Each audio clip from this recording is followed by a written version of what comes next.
শীতের তীব্রতায় রাজধানী ঢাকায় সবচেয়ে বেশি বিপদে পড়েছেন ছিন্নমূল ও নিম্ন আয়ের মানুষ। ফুটপাত, রেল স্টেশন, বাস টার্মিনাল কিংবা খোলা আকাশের নিচে যাদের দিন কাটে তাদের কাছে এই শীত হয়ে উঠেছে এক বিপর্যয়।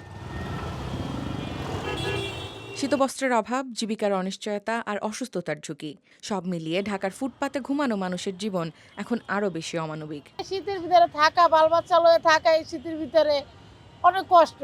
এই একটু কম্বল মম্বল দুই একদিন একটু দেওয়া যায়, তেমন কোন চোরে গুলোকে রাখতে পারি না, চোরেরা চুরি করে লইয়া জায়গা। শীতে এমন কষ্ট হয় যে আমরা এই ময়লা বিভিন্ন ডাস্টবিনের থেকে ময়লা আবর্জনা থেকে মানুষের বাসার থেকে ফালাই দিয়ে এই ময়লা জামা কাপড় আমরা টোকায় এই শীতের জন্য পড়ি। সরকার যে এত জায়গায় এত কিছু দেয়, কিন্তু আমরা তো কিছুই পাইনি। ফুটপাতে ছেঁড়া কম্বলে মোড়া শরীর, কারো কারো কপালে তাও জোটে না। পৌষের শীতের রাতে ঘুম নয়, এজন্য বেঁচে থাকার পরীক্ষা। ঢাকা টাউনে যারা নাকি মহলার সিটিং আছে, মানে ছান্দিনা, এর নিচে থাকলে মনে করেন এত শীত আগে ছিল না, এইবার যে এত শীত লাগছে। থাকার সমস্যা, খানার সমস্যা, কাজ কাম তো নাই, কোনো গরম কাপড় চোপড় নাই, অনেক কষ্টে রাস্তায় থাকতে হয়। একটুখানি উষ্ণতা যেখানে বিলাসিতা।